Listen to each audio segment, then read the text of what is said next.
Tayari kwa upande wa muda ni saa 6:01 mchana.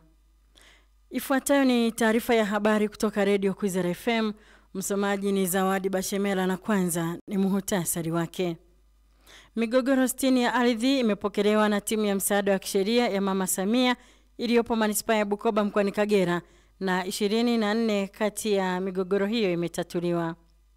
Waziri wa ardhi, nyumba na maendeleo ya makazi Deogratias Ndejembi ameelekeza kuvunjwa nyumba iliyojengwa kimakosa katika kiwanja kilichopo Block D Iyumbu North jijini Dodoma. Na watu wasiopungua 50 wamefariki na wengine hawajulikani walipo baada ya boti ambao yenye injini iliposhika moto na kupinduka kwenye mto Kongo nchini Jamhuri ya Kidemokrasia ya Kongo. Habari kamili.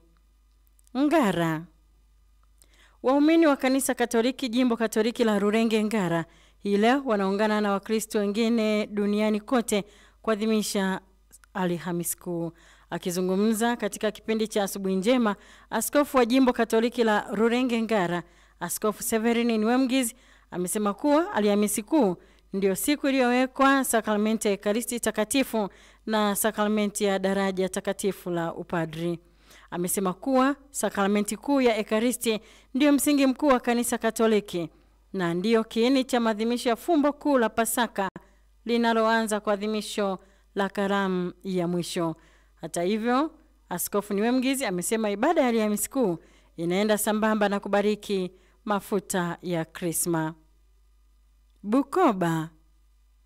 Jumla ya migogoro 60 ya ardhi imepokelewa na timu ya msaada wa kisheria ya Mama Samia iliyopo manispaa ya Bukoba mkoani Kagera, ambapo migogoro 24 imepata ufumbuzi na kutatuliwa.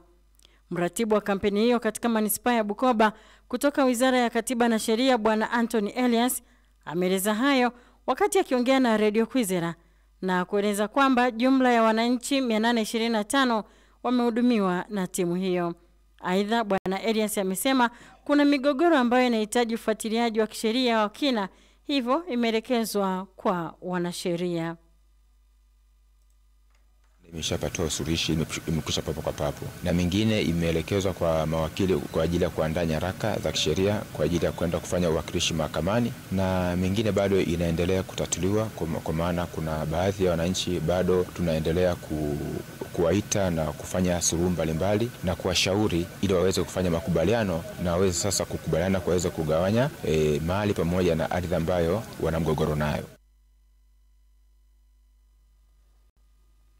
Baadhi ya wananchi akiwemo Bi Augusta Emmanuel, mkazi wa mtaa wa Mafumbo kata ya Kashaya, amesema matarajio yake ni makubwa juu ya utatuzi wa migogoro yao ya kisheria, kwani hatua za mwanzo tayari zimechukuliwa. Ardhi yangu ilikuwa haina hati miliki. Kwa hiyo tangu tarehe 30 mwezi wa 9 mwaka 2022 walipotangaza wote ambao hawajapimiwa viwanja waende wakalipie benki, wakatupa namba ya kulipia akaunti, tukalipia tayari. Kwa hiyo mwaka 2023 ulikuwa mwezi wa 6 ndo walikuja wakatupimia wakaweka beacons. Kwa hiyo tangu hapo tukadai kwamba tunaomba hati miliki. Tunapowaomba wanasema tunamsubiri muhusika, lakini wametupatia fomu, tumejaza, tumeeleza malalamiko yetu, kwa hiyo wametupa ufumbuzi.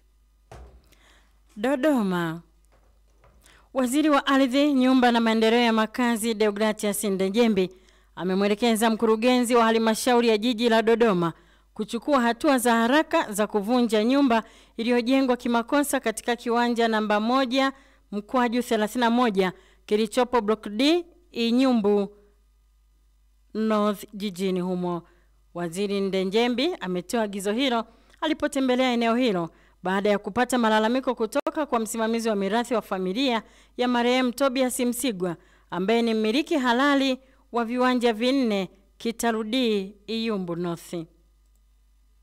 Imefanyika jitihada kadha wa kadha za kumsimamisha huyu bwana anayejenga hapa tokea kukiwa kuna msingi, na bado ameweza kuendelea mpaka kupaua, mpaka kupiga plasta na kuweka magrill, lakini hana kibali chochote cha ujenzi katika kiwanja hichi na wala si mmiliki halali. Mwenye hati halali ni msimamizi wa mirathi, ni Bi Priska ambaye ni msimamizi wa mirathi ya marehemu Tobias Msigwa, na hata kibali cha ujenzi ambacho huyu bwana alikiomba si cha kiwanja hichi. aliomba kibali cha ujenzi wa kiwanja kile kule. Kwa amefanya kwa makusudi ujenzi katika eneo ambalo si lake. Sasa mimi nimtake mkurugenzi wa jiji la Dodoma kuchukua hatua za haraka za kuja kuvunja nyumba hii na kumkabidhi msimamizi wa mirathi ya marehemu Tobias Msigwa kiwanja chake.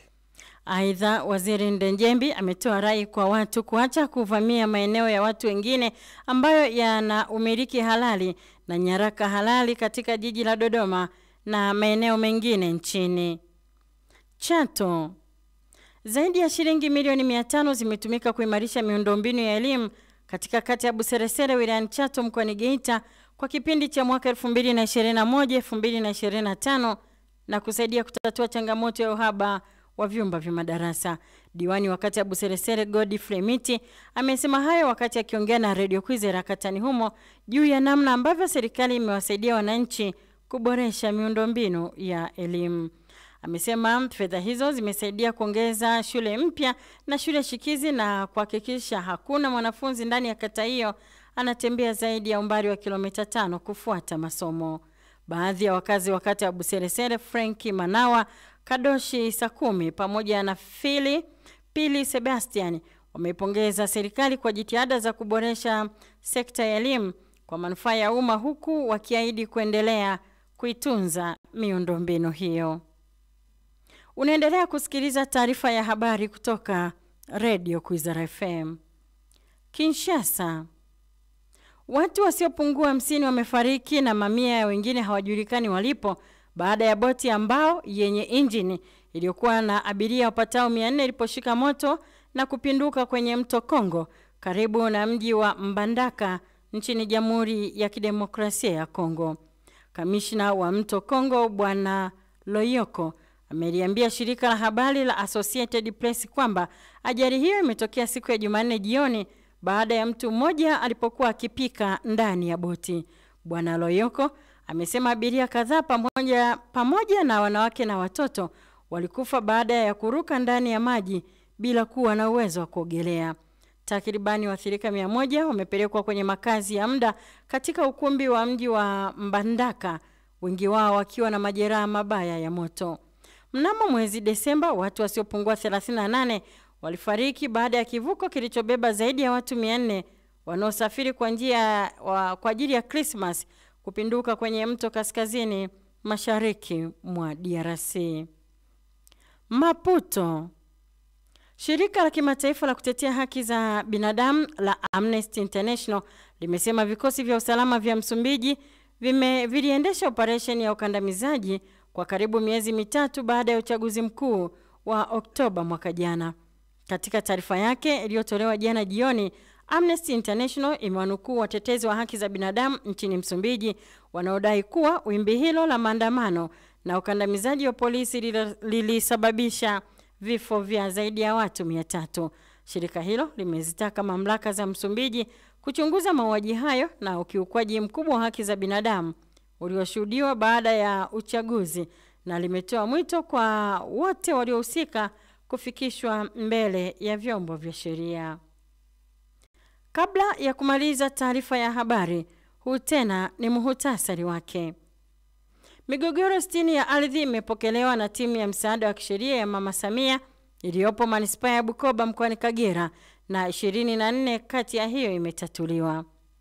Waziri wa ardhi, nyumba na maendeleo ya makazi Deogratias Ndejembi ameelekeza kuvunjwa nyumba iliyojengwa kimakosa katika kiwanja kilichopo Block D Yumbu North jijini Dodoma. Na watu wasiopungua 50 wamefariki na wengine hawajulikani walipo baada ya boti ya mbao yenye injini iliposhika moto na kupinduka kwenye mto Kongo nchini Jamhuri ya Kidemokrasia ya Kongo. Wazua. Msikilizaji, chunga sana nyendo zako kama vile unavyochunga kauli zako. Limtokalo mtu halichagui njia. Wazua. Na huo ndio mwisho wa taarifa ya habari.